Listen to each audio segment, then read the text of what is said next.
Halo warga bumi yang berada di belahan bumi manapun, bagaimana kabarnya? Sehat-sehat aja ya kan? Kembali lagi di channel Anime Movie bersama saya, yaitu Egi, si paling cool in the home. Kali ini saya akan membahas sebuah film yang menceritakan tentang seorang yang berani fokus dan memiliki tekad yang kuat, berjudul In Hell, yang dirilis tahun 2003 yang diperankan oleh aktor kita yaitu Jean-Claude Van Damme. Film yang sangat beradrenalin sekali. Daripada kita banyak cincong, kita langsung saja ke alur filmnya.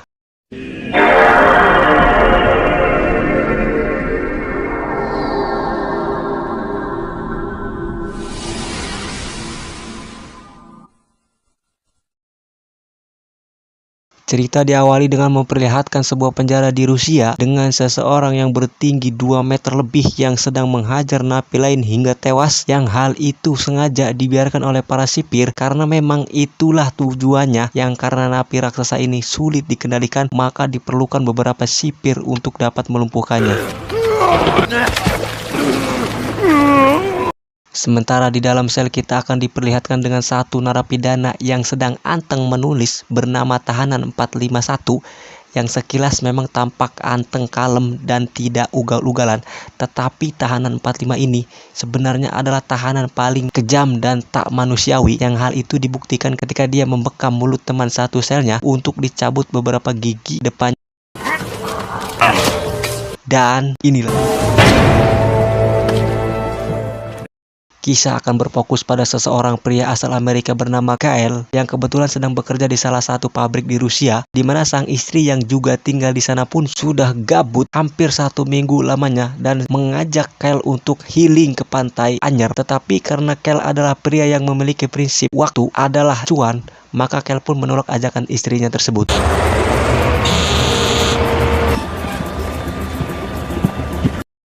Ketika dalam perjalanan pulang, sang istri yang kebetulan sendirian di rumah pun tampak sedang menyiapkan makanan untuk mereka makan malam bersama. Tepat saat keduanya sedang teteleponan, muncullah seorang pria Rusia asing yang sepertinya memiliki niat jahat dan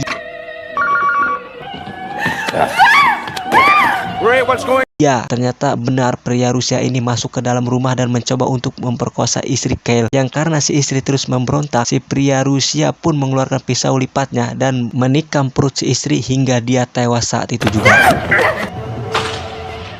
Mendengar sang istri dalam bahaya, Kyle pun langsung tancap gas dan hampir nyusruk akibat buru-buru teu eling nenaon. Yang betapa sakit hatinya seorang suami ketika mendapatkan sang istrinya tengah tergulai lemas tak berdaya. Tak ridho istrinya mati, Kyle terus mengejar si pelaku hingga ke dalam kendaraan umum, yang karena Kyle tidak buta-buta amat tentang berkelahi, ia pun mencoba melakukan perlawanan meski si pelaku kembali menggunakan pisau lipatnya. Dan betapa sialnya hidup Kyle ketika polisi yang datang justru malah menangkapnya, bukan menangkap si pelaku, sehingga kasus ini pun langsung dibawa ke pengadilan. Yang karena si pelaku berasal dari keluarga yang kaya raya dan tahu bagaimana cara membayar hakim, ia pun terbebas dari tuduhan dengan alasan tidak adanya bukti yang kuat. Dan sungguh hati siapa yang tidak sakit tatkala melihat pelaku yang telah membunuh orang yang kita cintai terbebas dari hukuman dan malah tersenyum lebar seolah tidak punya salah, sehingga daripada harga diri diinjak-injak dan keadilan hanya berpihak pada yang beruang, Kyle pun nekat merebut senjata milik petugas pengadilan dan menembak si pelaku tepat di depan semua orang.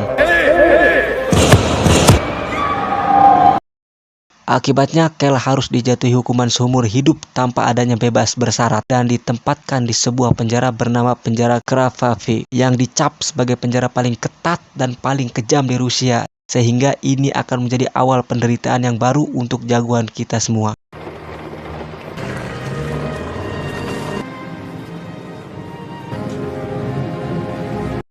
Tiba di penjara Kravavy, Kyle dan para tahanan baru pun dipersilakan untuk berbaris, yang di sini kita akan langsung diperkenalkan pada sang kepala sipir bernama Jenderal Husov. yang menunjukkan satu tahanan yang mencoba kabur. Dengkulnya ditembak dan diperlakukan layaknya binatang. Yang di sini kita juga akan diperkenakan dengan seorang pemuda berusia 21 tahun asal Amerika bernama Billy yang sangat disayangkan sekali. Di usia yang terbilang masih muda, dia harus sudah dipenjara dan harus sudah siap-siap liang boolnya disikat oleh para tahanan senior.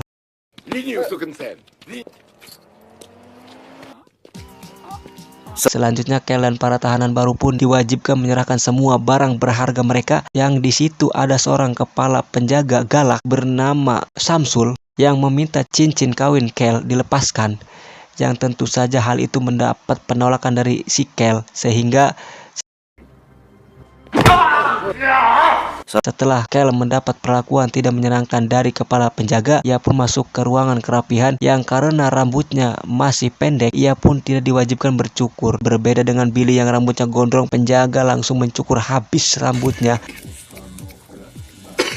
sebelum dimasukkan dan ditentukan kamar selnya. Para tahanan baru akan tidur dalam satu ruangan yang sama, di mana Kel sempat melihat cincin kawinnya dipakai oleh kepala penjaga dan tak bisa berbuat apa-apa karena di tempat ini dia tidak memiliki kuasa atas dirinya ataupun orang lain. Namun setidaknya Kel berhasil menyelundupkan foto sang istri untuk sebagai pengingat bahwa tempatnya bukanlah di sini.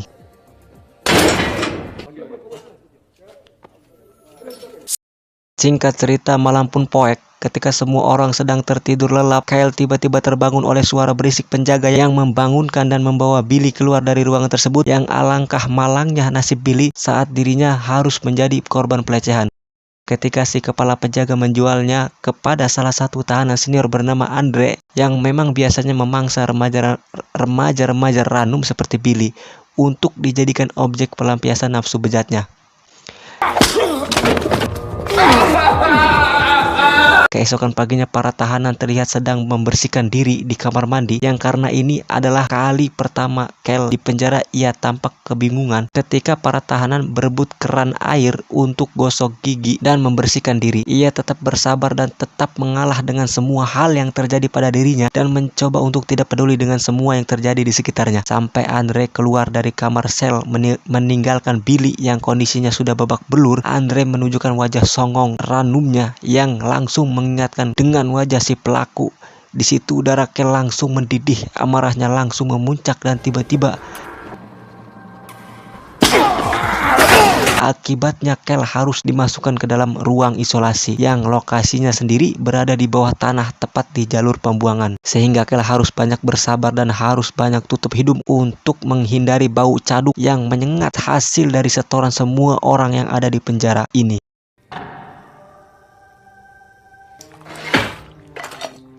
Berhari-hari Kel tidak memakan makanan yang disiapkan oleh penjaga karena siapa yang mau makan, siapa yang selera di tengah gerombolan si kuning yang mengalir setiap hari. Sehingga Kel mulai merasa lemas dan kehilangan akal sehat, pun mulai berpikir untuk berdiri dengan cara mengikat lehernya menggunakan baju tahanan. Yang karena cara itu gagal, Kel pun mendagor-dagorkan kepalanya ke dinding. Di tengah masa transisinya, Kel mendapat seorang teman sesama penghuni ruang isolasi yang berada tepat di samping ruangannya. Entah siapa tahanan itu, tetapi Kel berkali-kali menepuk dinding untuk supaya tahanan itu diam dan tidak berteriak-teriak tiap malam. Yang tepat di saat bersamaan muncullah seekor kupu-kupu yang kembali mengingatkannya pada sosok sang istri yang dulu sempat melarangnya membunuh binatang kecil ini. Sehingga Kel yang mulai bisa berpikir jernih pun langsung mengambil semangkuk bubur dan memakannya tanpa memperdulikan sekitarnya. 5 hari di dalam ruangan isolasi, kini saatnya Kel dibawa keluar oleh si kepala penjaga untuk dimasukkan ke dalam kamar sel yang akan menjadi tempat atau kamar tempatnya menghabiskan sisa hidupnya. Yang betapa liciknya si kepala penjaga ketika dia sengaja menempatkan bersama dengan tahanan 451 yang terkenal kejam yang kita lihat di awal tadi, yang katanya tahanan 451 ini sudah membunuh 3 teman kamar sel yang terakhirnya. Sehingga apabila suatu hari Kel ingin pindah, maka dia harus membayar sejumlah uang untuk bisa membeli kamar sel di tempat lain. Tanpa mengeluarkan sepatah kata pun, Kel mencoba untuk tidak mengganggu atau menyapa tahanan 451 ini. Namun memang di ruangan yang sesempit ini sulit untuk Kel bisa bergerak leluasa. Bahkan untuk nyaduk sekalipun ia harus ngeden tepat di depan si tahanan 451 yang sedang membaca buku ini. Keesokannya Kel mendapat kunjungan dari kakak iparnya alias saudara kandung almarhum istrinya yang menginformasikan tentang sang istri yang sudah dikuburkan di lokasi yang Kel inginkan. Tak ingin melihat Kel menderita di tempat ini, si kakak ipar pun menyarankan agar Kel menggunakan uangnya untuk supaya bisa tetap aman dan nyaman selama berada di sini. Dengan dalih kedisiplinan dan pemanfaatan SDM, semua tahanan diwajibkan bekerja di luar penjara yang tentu saja hasil dari keringat mereka semua akan masuk ke dalam kantong pribadi Bapak Jenderal. Dimana yang belum terbiasa kerja berat seperti ini pun sempat mengalami kelelahan sampai penjaga menyuruhnya kembali untuk bekerja. Kembali ke penjara tempat saat jam istirahat, di mana di lapangan Kel berkenalan dengan Billy yang langsung berterima kasih sudah sempat membogem membenguk si Andre tempo hari. Yang di situ juga mereka berkenalan dengan satu tahanan berkursi roda bernama Malakai yang katanya adalah tahanan yang bisa menyelundupkan benda apapun ke penjara dan tahu semua hal yang terjadi di tempat ini. Di mana Malakai menyarankan agar Kel untuk segera pindah sel karena akan sangat tidak worth it sekali apabila Kel terus-menerus satu kamar dengan si tahanan 451 yang sadis itu. Malah Kay juga menjelaskan alasan kenapa para penjaga membiarkan si tahanan 451 tetap hidup adalah karena dia menjadi aset alias sumber uang untuk orang-orang seperti Kel yang ingin pindah kamar, yang otomatis si kepala penjaga bisa meraup untung dari orang-orang yang takut satu kamar dengannya. Malam harinya Kel kembali mendatangi foto istri tercintanya yang hal itu terbawa sampai ke dalam mimpi yang mengakibatkan Kel bermimpi buruk dan sempat menimbulkan suara berisik.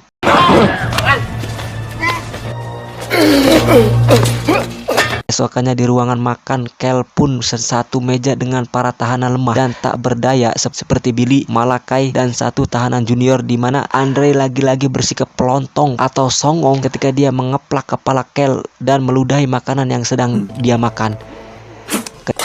Ketika jam istirahat diadakan sebuah acara bernama Sparka, sebuah acara duel semacam fight club yang sengaja diselenggarakan oleh si jenderal untuk membuat tahanan saling bertarung satu lawan satu, dan lagi-lagi acara ini didasarkan atau diadakan atas dasar uang karena si jenderal selalu melakukan judi bersama teman-teman jenderalnya dan pejabatnya dan menaruhkan semua uangnya kepada si Andre yang dianggap sebagai petarung paling jago saat ini. Sadar jika dirinya akan menjadi hadiah kemenangan untuk si Andre, Billy yang tidak ikhlas di tusbol pun diam-diam menajamkan ujung sikat gigi sebagai senjata untuk melakukan perlawanan. Namun upayanya harus gagal setelah Andre menyadari hal itu dan justru malah Billy lah yang harus terluka di bagian perut. Keesokan paginya Kai lagi-lagi harus terlibat masalah ketika salah satu anggota gengnya si Andre ujuk-ujuk mendorongnya dan mengaku jika Kel telah bersikap tidak hormat kepada mereka. Padahal naon atunya nya aing cicing bae, orang lagi anteng-anteng kerja malah diganggu. Alhasil penjaga yang lebih memihak pada kelompok ini pun mempersilahkan mereka untuk menyelesaikan urusannya hingga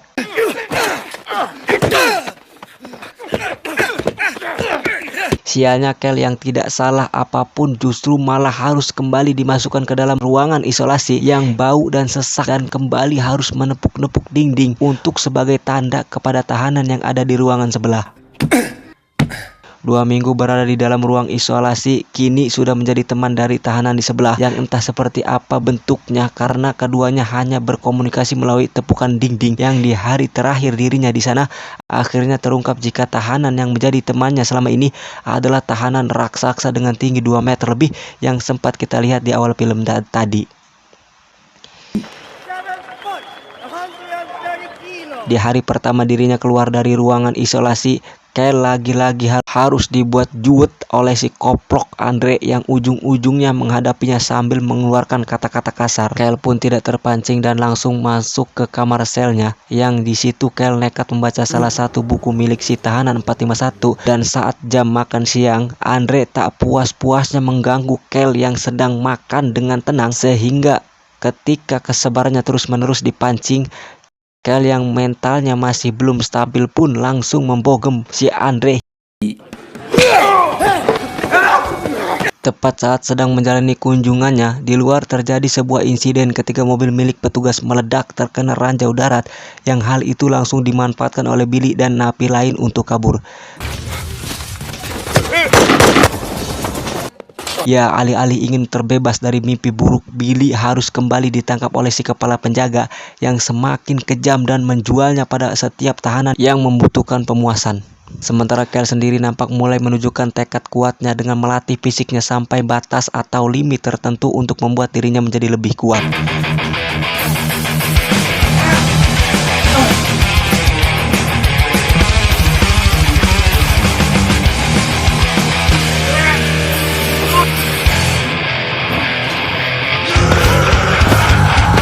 Dirasa sudah siap untuk melakukan Sparka, Kyle yang semakin jarang bicara pun harus berhadapan dengan Andre yang akan menjadi lawan bertarungnya, yang karena Kyle belum terbiasa melakukan pertarungan dan bukan hanya mengandalkan kekuatan fisik saja, Kyle pun harus terkena pukulan berkali-kali hingga dia dibuat tak berdaya. Pada satu titik, Kyle yang sudah tidak bisa berpikir jernih pun berhasil membuat Andre terjatuh dan melakukan serangan yang sebenarnya ilegal, yakni menggigit leher si Andre hingga uratnya putus.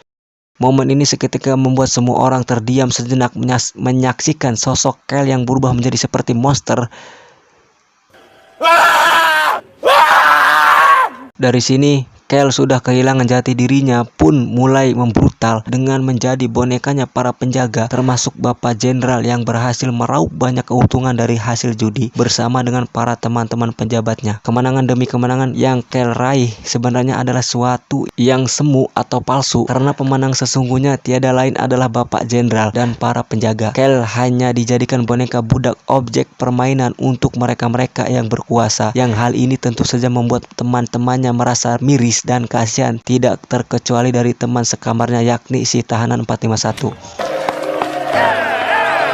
Karena sudah jambros, Kyle pun mencukur brewoknya termasuk rambut gondrongnya, yang tak lama muncullah si tahanan 451 yang entah apa penyebabnya Kyle sampai detik ini masih belum dibunuh oleh si tahanan 451 yang terkenal beringas ini, dan justru Kyle malah diingatkan agar jangan sampai kehilangan jati dirinya yang sebenarnya dan jangan biarkan para penjaga menang atas dirinya.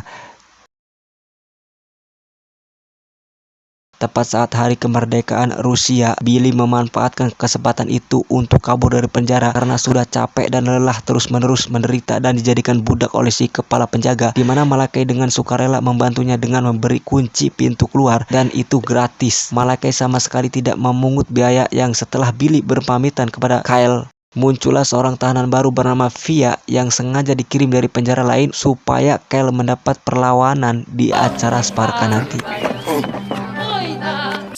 Singkat cerita, malam pun poek ketika semua tahanan sedang makan malam bersama dalam rangka merayakan hari kemerdekaan. Billy sendiri terlihat sedang berupaya kabur dari penjara ini, tapi tiba-tiba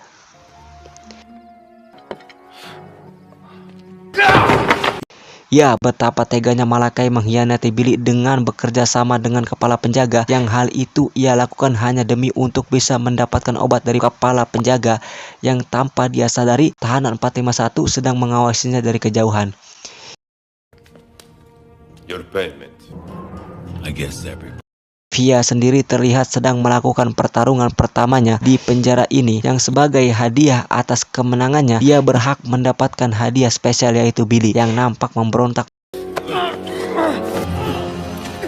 Keesokan paginya Billy ditemukan sudah sekarat akibat semalaman terus dihajar oleh si Via, di mana Kyle diizinkan masuk untuk memeriksanya, yang di detik-detik napas terakhirnya Billy sempat menyampaikan pesan agar Kyle jangan sampai berubah menjadi seseorang yang bukan dirinya lagi. Tiba saatnya pertarungan puncak. Alih-alih akan menjadi tontonan yang seru dan menarik, Kyle justru malah jongkok terdiam tak mau melakukan perlawanan, di mana hal ini dia lakukan sesuai dengan janjinya kepada Billy, yaitu akan menjadi dirinya sendiri untuk memberikan Kyle pelajaran. Jenderal pun memerintahkan kepala penjaga untuk mengingatkan di tengah lapangan, yang hal ini tentu saja langsung menarik perhatian semua orang yang ada di penjara tersebut.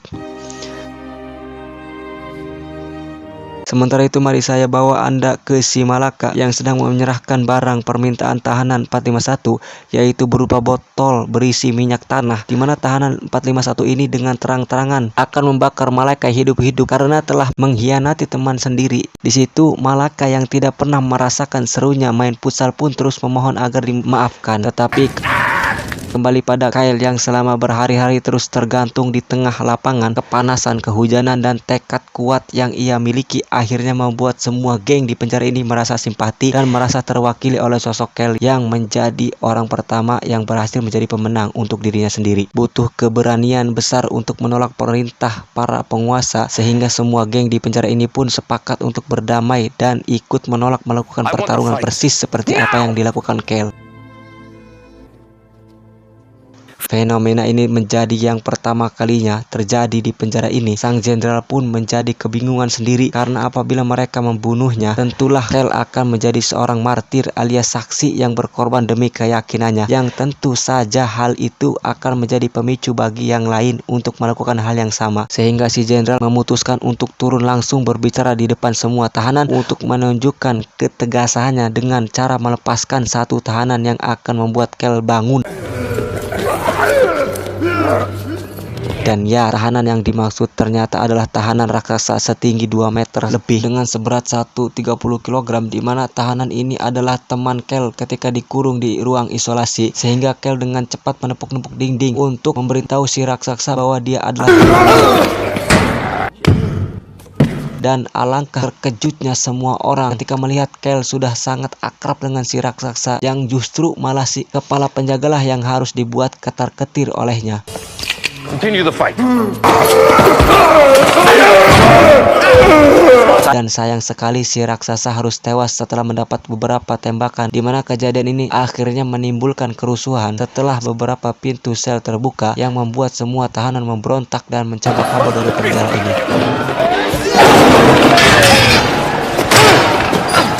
Ketika semua tahanan sedang sibuk dalam kerusuhan, Kyle dan tahanan 451 pun terlihat sedang duduk berdua di tempat sepi. Yang di sini akhirnya terungkaplah alasan kenapa dia tidak membunuh Kyle adalah karena Kyle merupakan orang pendiam yang tidak banyak omong. Tahanan 451 ini sangat benci sekali dengan orang yang banyak cakap, membuat hoax tentang hal-hal omong kosong. Itulah penyebab dia membunuh 3 teman kamar terakhirnya. Namun sejak pertama kali Kyle datang, Kyle tidak pernah bersuara kecuali hanya sedang pedut di toilet. Ia pun membiarkan Kyle tetap hidup, dan sekarang dia justru dengan sukarela akan mengeluarkan Kyle dari penjara asalkan Kyle mau membawa serta bukti-bukti kebobrokan si jenderal di penjara ini.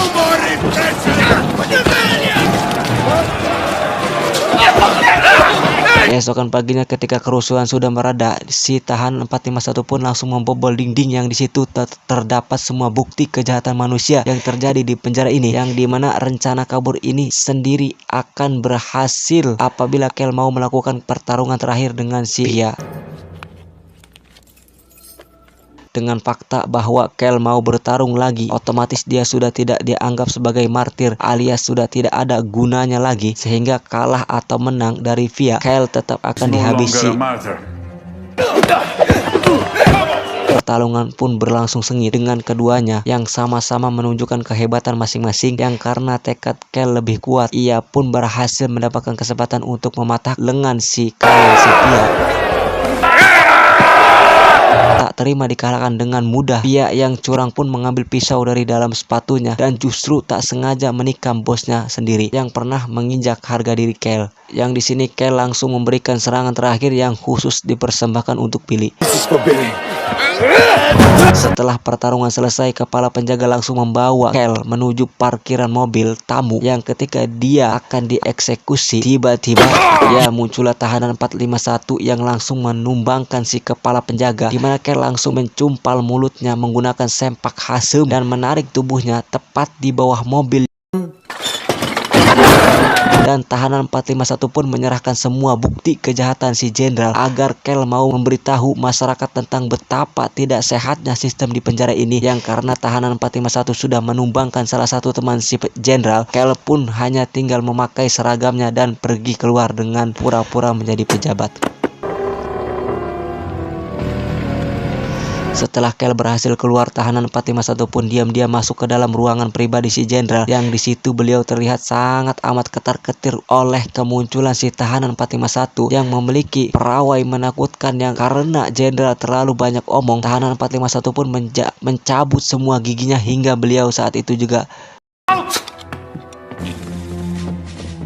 Setelah semua selesai, Kel akhirnya bisa menghirup udara bebas dan tinggal menyerahkan semua bukti ini kepada orang yang tepat. Dan tak lama, sekitar 3 bulan setelah buktinya diserahkan, penjara Rafafi yang dikenal ketat dan kejam pun langsung ditutup untuk selama-lamanya. Tamat.